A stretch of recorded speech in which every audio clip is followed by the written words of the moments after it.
नमस्कार। एक चर का द्विघात समीकरण या वर्ग समीकरण के बारे में आज हम चर्चा करेंगे। क्वाड्रेटिक इक्वेशन, जैसे कि समीकरण x square plus 30x plus 100, यदि ये एक समीकरण है, अथवा x square plus x equal 0, यह भी एक समीकरण है। इन दोनों समीकरण के बारे में विचार करते हैं।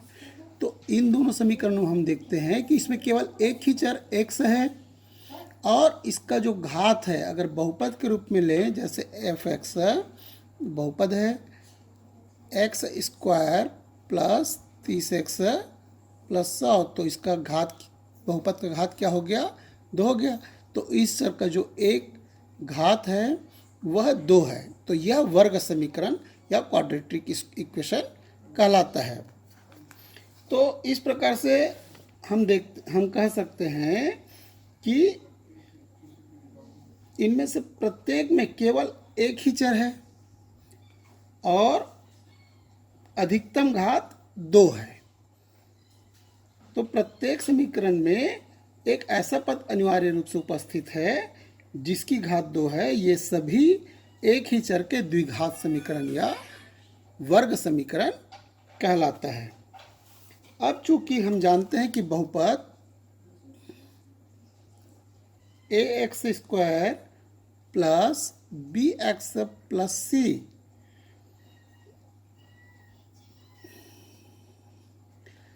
का घात 2 है और एक ही चर का बहुपद है, जहां पर a, b और c क्या है?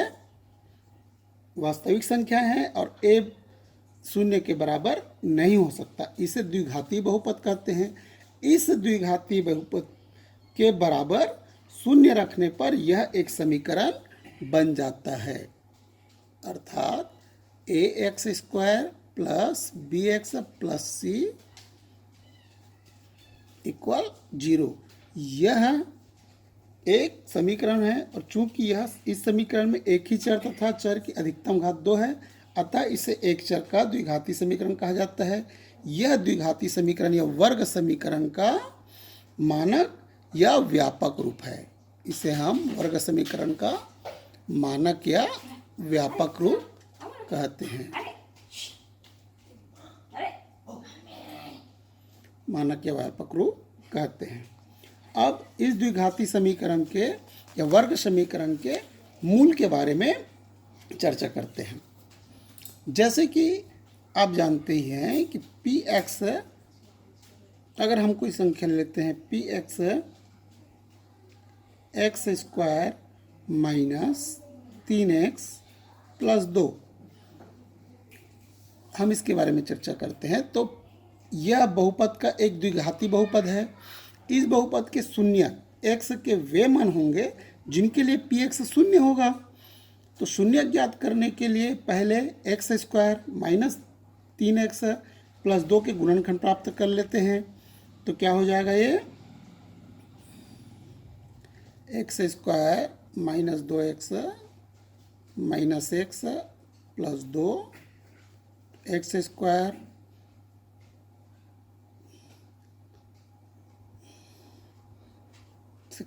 उभयनिष्ठ निकाल लेंगे।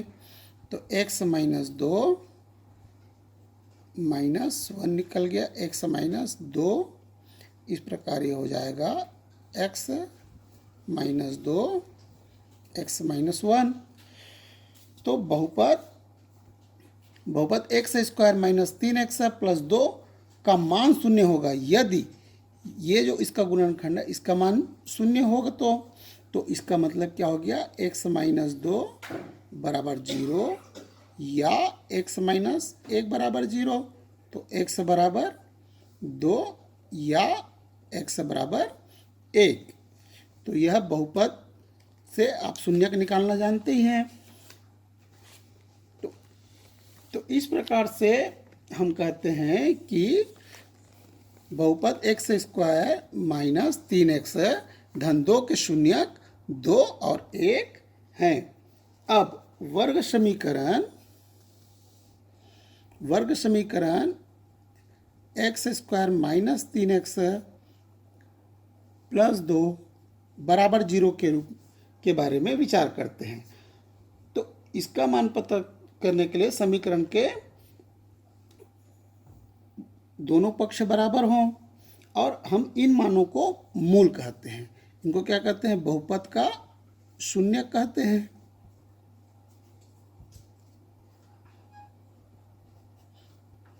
दो और एक है तो ये हो जाएगा x माइनस 2 x माइनस 1 बराबर 0। तो x माइनस 2 बराबर 0 या x माइनस 1 बराबर 0। तो हो जाएगा x बराबर 2 या x बराबर 1। तो इसलिए अतः समीकरण में x का जो मान है वो क्या है? 2 और 1 के लिए यह समीकरण क्या कर रहा है? संतुष्ट कर रहा है बाएं पक्ष और दाएं पक्ष को। अतः इससे हमें यह पता चलता है कि किसी भी बहुपद के जो शून्यक हैं और द्विघाती बहुपद का शून्यक और उस बहुपद से बनाए गए समीकरण के मूल होते हैं। यह जो बहुपद से जो बनाया समीकरण बनाया जाता है उसी का वह मूल होता है, अर्थात शून्यक को ही हम मूल कह सकते हैं। अब जैसे कि गुणनखंड करके अब समीकरण को हल करना देखते हैं। तो सबसे पहले देखते हैं गुणनखंड करके। अब यहाँ पर दिया है एक्स स्क्वायर माइनस 400 दिया हुआ है तो 400 का क्या हो गया? 20 का स्क्वायर हो गया। अब सूत्र a square minus b square बराबर a plus b, a minus b सर्व समीकरण से ऐसा होता है इसका गुणनखंड। तो क्या हो जाएगा? x माइनस 20 x प्लस 20 बराबर क्या होगा? 0। अर्थात x माइनस 20 बराबर 0 या x प्लस 20 बराबर 0। तो x बराबर 20 या x बराबर ऋण 20। अर्थात जो यह दिया हुआ जो समीकरण है इसका मान क्या होगा? x बराबर क्या होगा? 20 या माइनस 20। इस प्रकार से इस समीकरण का हल हम निकाल लेते हैं। अतः समीकरण एक्स स्क्वायर माइनस 4x के दो मूल 20 और माइनस 20 हैं। इसी प्रकार कुछ और समीकरण को हल करके देखते हैं।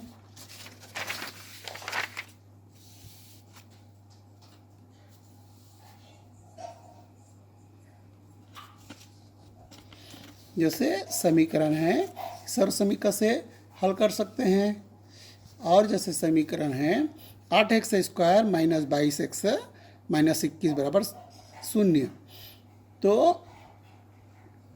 8x स्क्वायर मध्य पद को तोड़ कर देखते हैं। तो मध्य पद को तोड़ने के लिए क्या करेंगे? सबसे पहले इन दोनों का गुणा जो होता है माइनस 21 गुणित 8 बराबर क्या होगा? 168। तो मध्य पद को तोड़कर जब निकालते हैं तो इसी प्रकार तो इसके लिए जब अगर माइनस का चिन्ह आता है तो ये इसमें से मध्य पद में एक प्लस होगा और एक माइनस होगा। तो 23 गुणित 1 करके देखते हैं तो क्या हो जाएगा? 23 हो जाएगा। 24 गुणित 2 48 हो गया। 25 गुणित 3 75 हो गया। 26 गुणित 4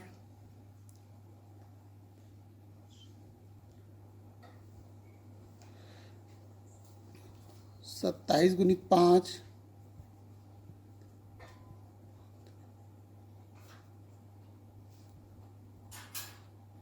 28 गुणित 6 .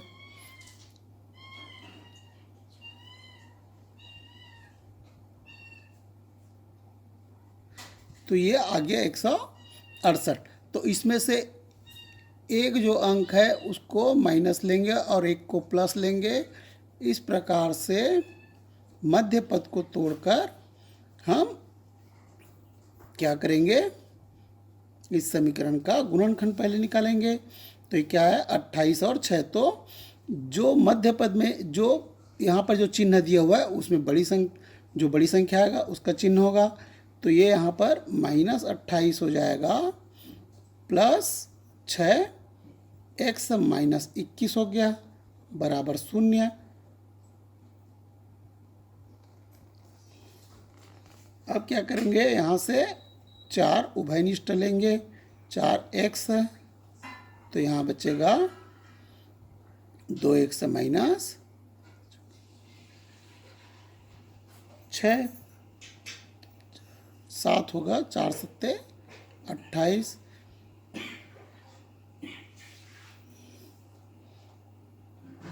प्लस 3 ले लेंगे यहाँ से उभयनिष्ठ, तो 2x माइनस 7 बराबर 0। इस प्रकार से पुनः क्या होगा, 2x माइनस 7 उभयनिष्ठ कॉमन आ जाएगा, 4x प्लस 3 बराबर 0। अब 2x माइनस 7 बराबर 0 या 4x प्लस 3 बराबर 0, तो पक्षांतर कर देंगे, 2x बराबर 7 या यहाँ पर हो जाएगा 4x बराबर ऋण 3, तो x बराबर 7/2 या x बराबर ऋण 3/4। इस प्रकार समीकरण के दो मूल कौन कौन से प्राप्त हुए, 7/2 और ऋण 3/4 समीकरण के दो मूल होंगे या दो मूल हैं। अब इसी प्रकार समीकरण को पूर्ण वर्ग करके भी हम हल कर सकते हैं। तो जैसे यहाँ पर हमको समीकरण दिया हुआ है x² माइनस 6x प्लस 5 बराबर 0 है, तो इसमें क्या करेंगे, x² माइनस 2x गुणित कर देंगे 3 प्लस 5 बराबर 0 हो जाएगा। अब दोनों पक्षों में समीकरण के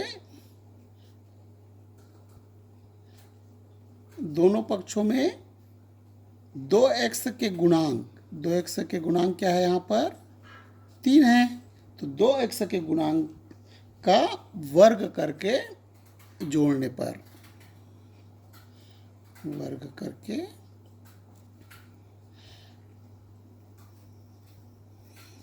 जोड़ने पर तो इसमें सबसे पहले एक काम और करेंगे कि x² माइनस 2x गुणित 3 है बराबर, यहाँ पर इसको पक्षांतर कर लेते हैं, तो -5 हो गया। अब क्या होगा, इसके दोनों पक्षों में जो 3 है इसका क्या करेंगे, वर्ग करके जोड़ेंगे, तो क्या हो जाएगा, ये x² माइनस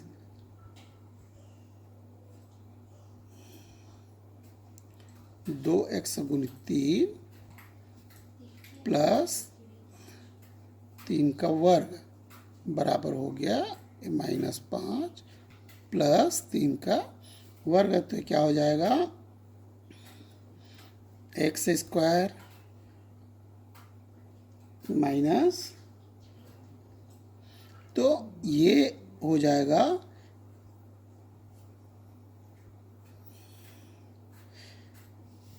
समीकरण a² minus 2ab plus b² बराबर क्या होता है, a माइनस बी पूरे का वर्ग इस रूप में आ जाएगा, तो ये हो जाएगा x माइनस 3 पूरे का वर्ग बराबर, ये हो गया ऋण 5 धन 9, तो बराबर हो गया 4।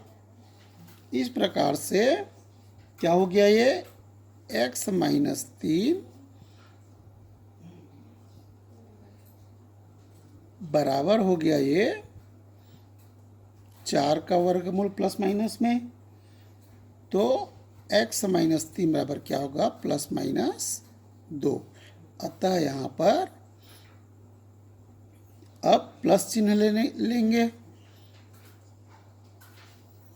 प्लस चिन्ह लेने पर क्या हो जाएगा, x माइनस 3 बराबर हो जाएगा 2, तो x बराबर हो जाएगा 2 माइनस 3 बराबर माइनस 1 हो जाएगा। और अगर माइनस चिन्ह लेंगे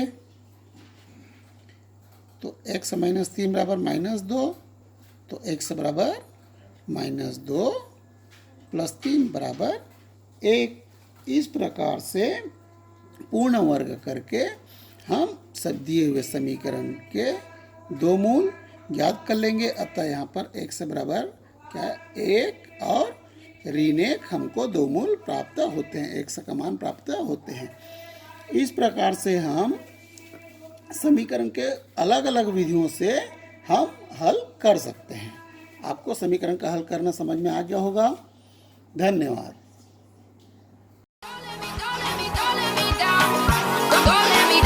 Don't let me down.